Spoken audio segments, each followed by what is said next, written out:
Welcome to the 10-Minute Mind Shift Podcast. I'm your host, Janet Cagle, certified life coach, weight loss coach, and lover of all things related to upleveling my life and yours. My goal is to help you get one step closer to your goal, whatever it is. My goal is not to keep you wrapped up in self-help all day, just 10 minutes. And who doesn't have 10 minutes, right? Hey there. Welcome back. This is episode number 93, and breaking up is hard to do. And I could have added a modifier to the end of that said, but oh so necessary. Once again, going through some things in real time and sharing them with you. So here we go. As we grow and evolve and start really reaching for our life by design and our heart's desire, it may be necessary at some point to take inventory, assess, reevaluate, and determine if you are in a state of tolerating things, events, people, habits, thoughts. The list could go on, but my point is we need to take inventory and determine if we have pockets of tolerating. I did that recently, and I determined that to be the case with my writing coach. All of a sudden, I had 100 reasons not to be coaching with her and only one reason to be. It felt like all of a sudden, but honestly, it was not at all. The best way to describe it is, it's like that analogy of the frog and boiling water. If you drop a frog into boiling water, it will hop right back out. But bring it from room temperature to boiling, and the frog just tolerates the water temperature, and eventually it expires. We do the exact same things in our lives with our goals and our dreams. We start accepting things in our lives that make us unavailable for the good stuff, the growth, the up-leveled life experiences. I'm going to share my experience with you today so that you can recognize a pocket or two of tolerating in your life, and then you can take action to up-level your life today. All right, so I started noticing things that didn't sit right with me and things that weren't in alignment with my ideas as a horsewoman, and yet I didn't say anything. I noticed an aura of, I don't even know if that's the right word, I think it's aura, of drama and so many things happening to this one person, and it was so disruptive in her life and a lot of lives around her. I noticed an undertow of her own misgivings about training adult amateurs, and yet I didn't say or do anything differently. I noticed how uncomfortable I was beginning to feel in her company, and yet I stayed. I noticed a lack of interest in my lesson and her redirected attention elsewhere, and still I stayed. I tolerated a lack of interpersonal skills and communication. I tolerated her fly by the seat of her pants experience, which is way out of alignment with how I like to experience horse shows. I tolerated subpar knowledge and experience and horsemanship for one thing: convenience. I noticed myself getting more and more frustrated and not looking forward to my lessons, and yet I kept tolerating. This week, I want you to think about those things in your life that you're experiencing that might feel similar to my experience. What are you tolerating? And if you're tolerating, what are you not available for? For me, I was not available for an attentive and knowledgeable trainer. I was not available for a trainer who was also an experienced and thoughtful horsewoman. I was not available for expert eyes and expert instincts. I was not available to learn how to have a deeper connection to my horse.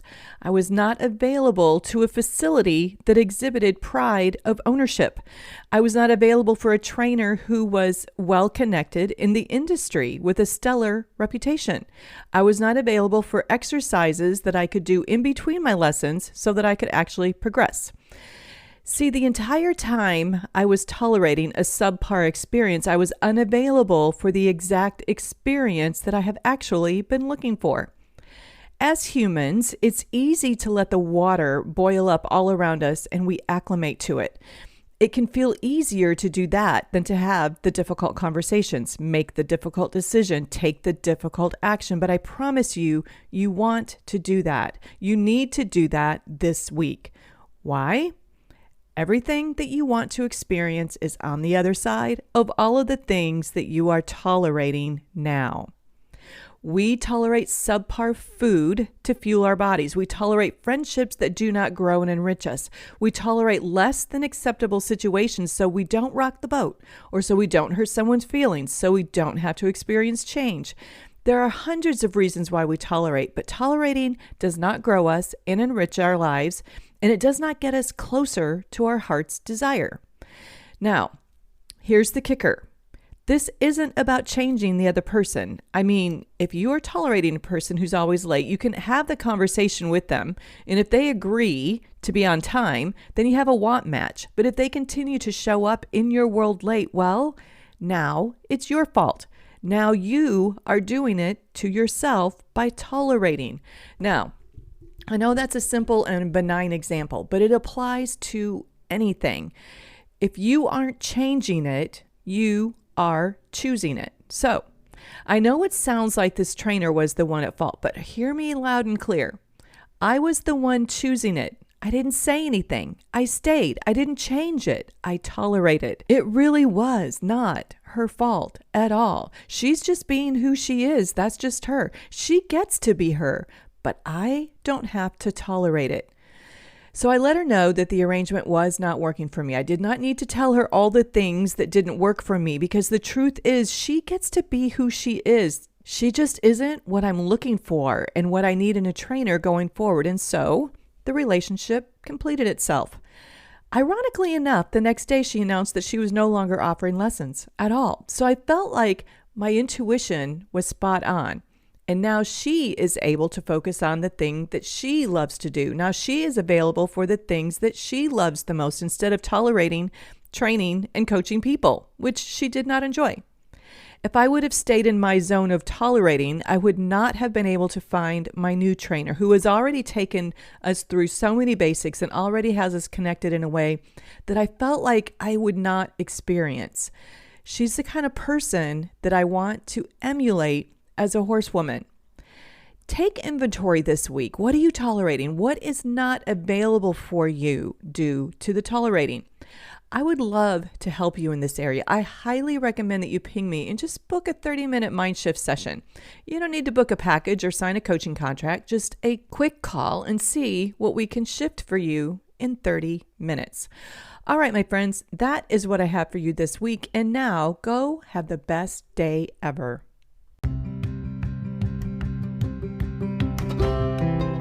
That's a wrap. I hope that you were able to experience a mind shift of your own today. Listen, if you loved this podcast, you should totally check out my Life by Design 6-week bootcamp. It's a work at your own pace workshop and something that you can do over and over and over again to uplevel your results. If a one-on-one coaching program is more your jam, I am all in. Just shoot me an email and get ready for a transformation at the speed of life.